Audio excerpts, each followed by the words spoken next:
Quiero titular el mensaje de hoy: tras de cotudo con paperas. ¿Has escuchado eso? Sí, tras de que tiene el cuello, le da paperas. Vamos a ver por qué hoy quise ponerle este título. Dígale a alguien: tras de cotudo con paperas. Pero dígale a alguien: tras de cotudo con paperas. Jeremías, vamos a hablar hoy del profeta Jeremías. Jeremías fue escogido por Dios desde su juventud, pero él estaba viviendo una época muy caótica en el país. Estaban a punto de ser invadidos por Babilonia, el imperio babilónico, bajo el gran Nabucodonosor. Nabucodonosor en la historia universal es un hombre muy reconocido por la biblioteca que hizo, por los jardines colgantes. Hoy por hoy todavía existen los jardines colgantes de Babilonia como una de las 7 maravillas del mundo. Fue hecha durante el reinado del rey Nabucodonosor. Este rey estaba invadiendo el mundo entero de la época. Faltaba la capital, Jerusalén.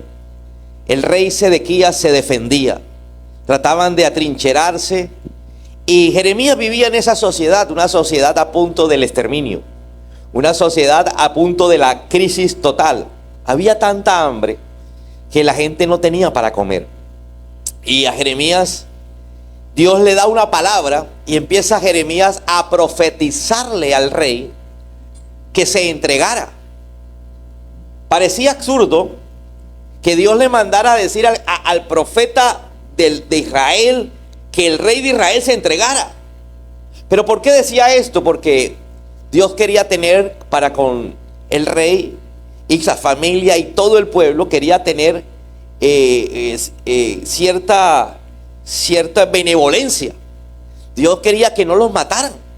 Ya Dios sabe la voluntad. Diga, Dios mira más allá de mis narices. Nosotros solamente podemos ver hasta donde llega nuestra nariz, ¿sí? Pero, ¿sabes? Dios siempre va más allá. Mira, tú puedes ver hasta donde tus ojos te alcancen, pero Dios ve lo que tú ves. Ves lo que está a la izquierda, a la derecha, aunque haya una casa en la mitad. ¿Alguien me está entendiendo? Dios ve más allá. Entonces, como Dios veía más allá, decía: bueno, yo no quiero que exterminen a mi pueblo. Les voy a dar una palabra para que el rey se rinda, para que se entregue. Una palabra donde no lo van a matar. Pero ellos no aceptaron esa palabra. Eso parecía, ellos decían: es que es una palabra de cobardes. Entonces a Jeremías lo mandan a la cárcel. Lo mandan a la cárcel en un momento donde la crisis era tanta que la gente de fuera no tenía para comer. Dice que en la cárcel no había nada. O sea, los presos tenían que buscarse la comida. Era tan dura el momento porque Babilonia el rey Nabucodonosor estaba sitiando la ciudad. ¿Cómo invadían una ciudad con murallas?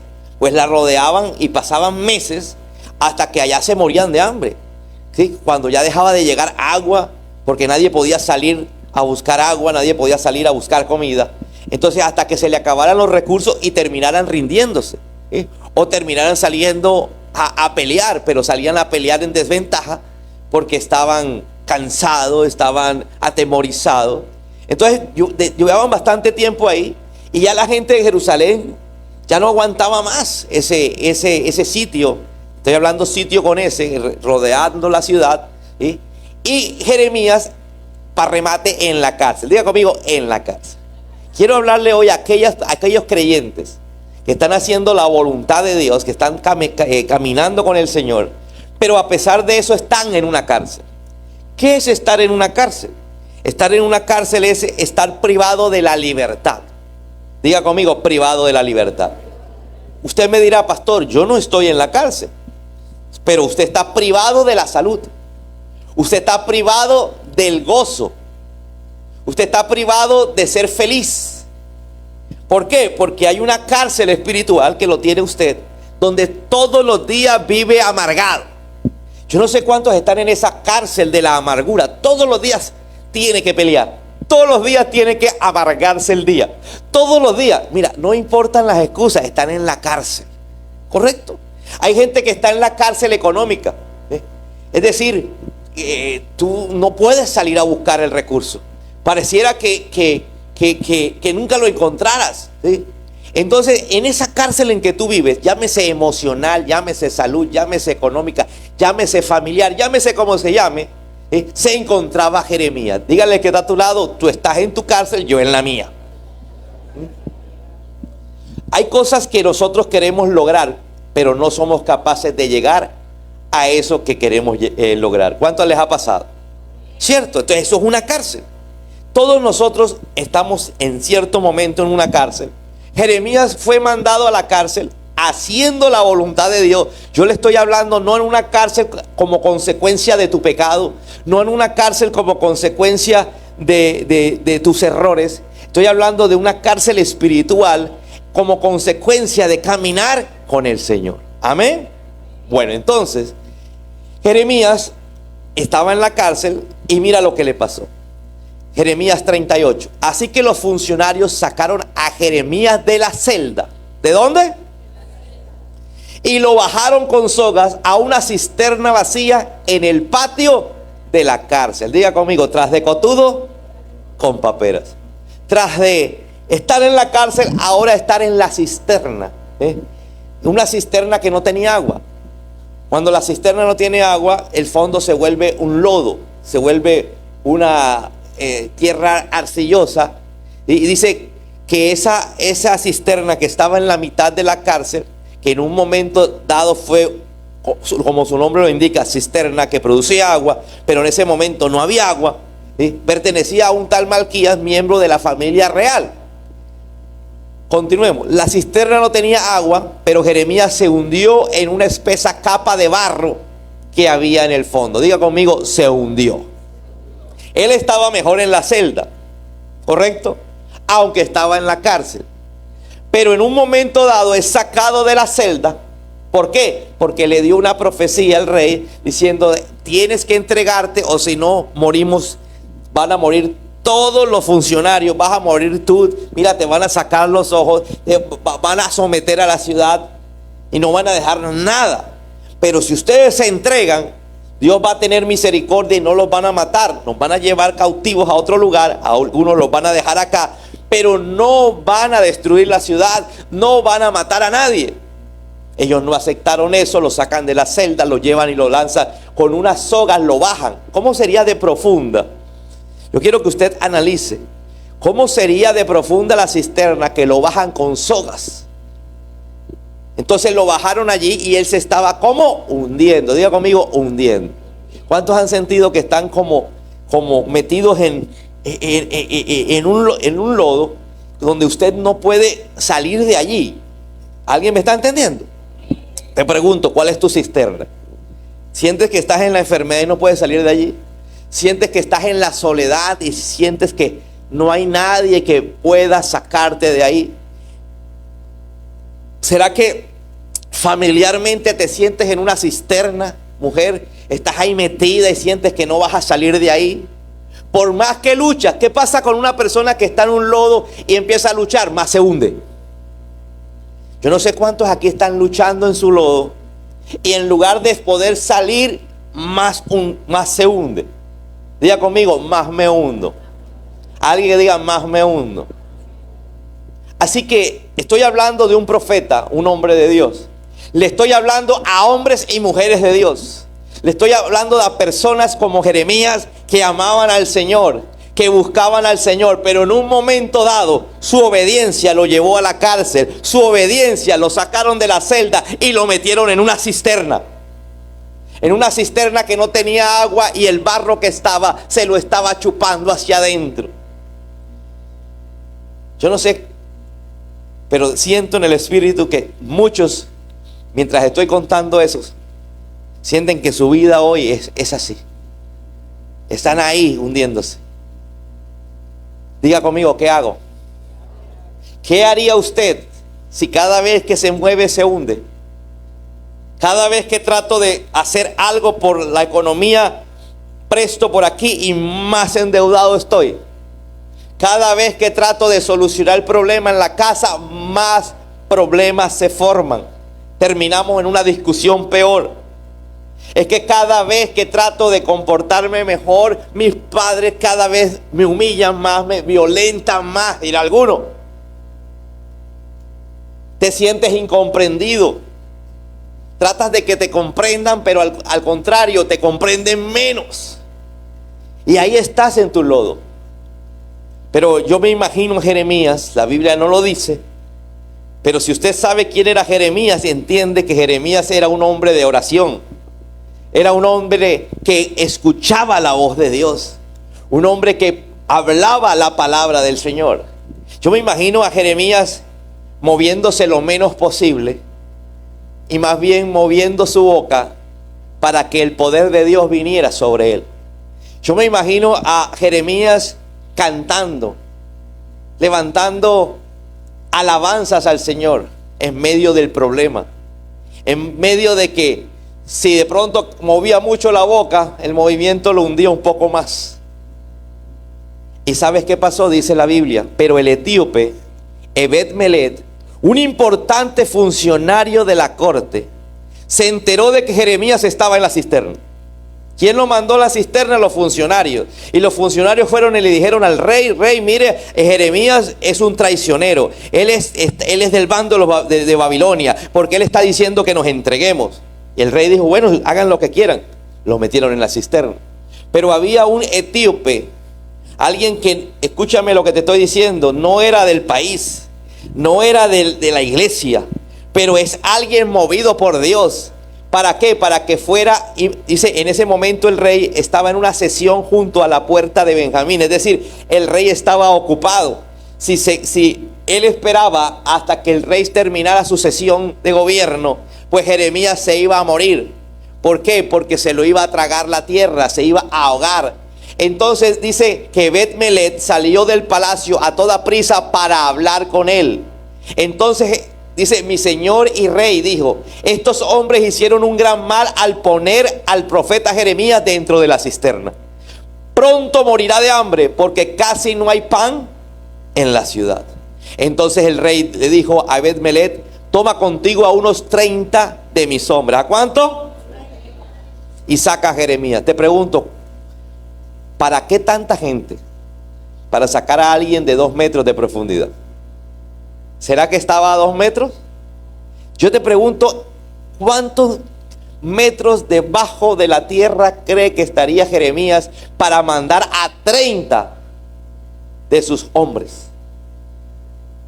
Yo te pregunto hoy, ¿te estás ahogando? ¿A cuántos metros de profundidad sientes que estás debajo de la tierra? Tu problema te está tragando. Estoy hablando a aquellos que dicen: es que ya es imposible salir. ¿Cómo iba a salir Jeremías? Ni siquiera Jeremías podría salir así estuviera en tierra firme. Porque es para sacarlo el rey, que conocía el lugar, dijo: necesitamos 30 hombres, vaya, cójalos, ve, búscalos. Y saca a Jeremías de la cisterna antes que muera. Escúchame lo que el Señor te va a decir. Dios te va a sacar de la cisterna en que estás. Esa que sientes que ya no puedes más. Ese que sientes que es imposible. ¿Y quiénes mandaron a Jeremías a la cisterna? Los mismos funcionarios. De pronto hasta muchos de los 30 que fueron de los mismos que lo bajaron. ¿Alguien me está entendiendo?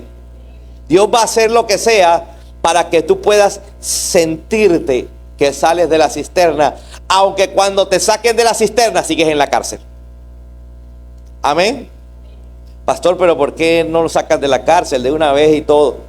Porque Dios confía en Jeremías. Dios sabe que la fe de Jeremías no está en que lo sane, en que lo saque de la cárcel. La fe de Jeremías está puesta en la eternidad y en el Señor. ¿Alguien me está entendiendo?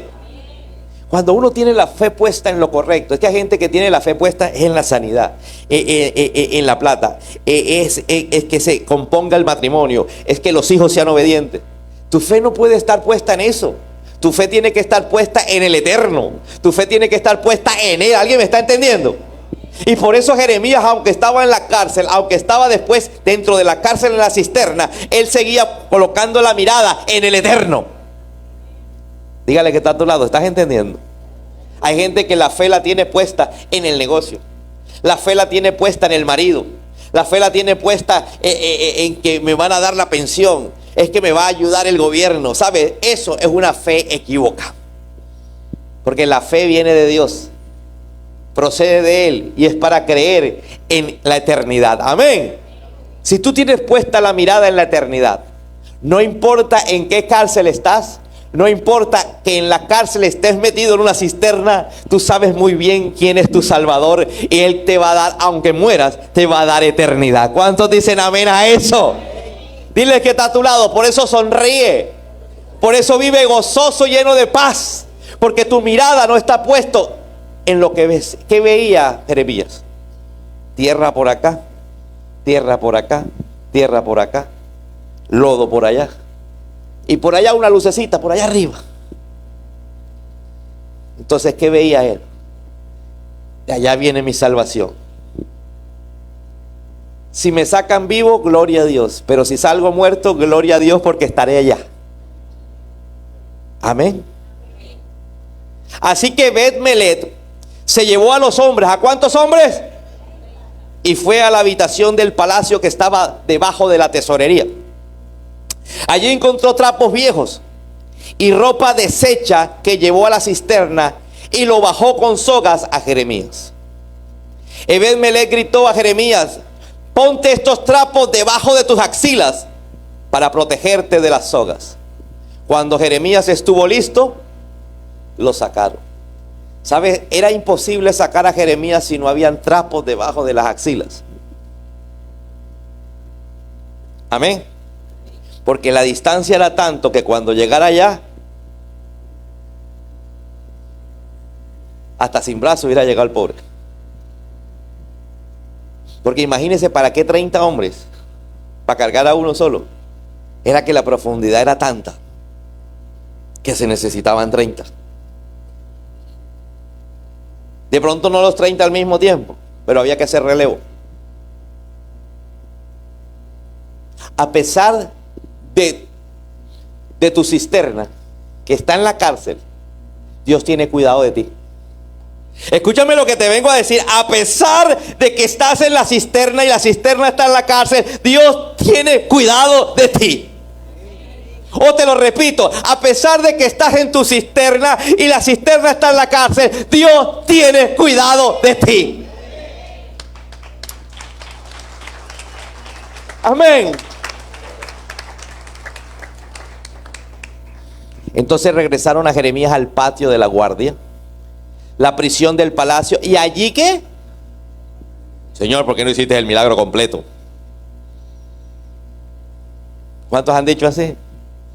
¿Cierto? Porque el milagro completo es en la eternidad.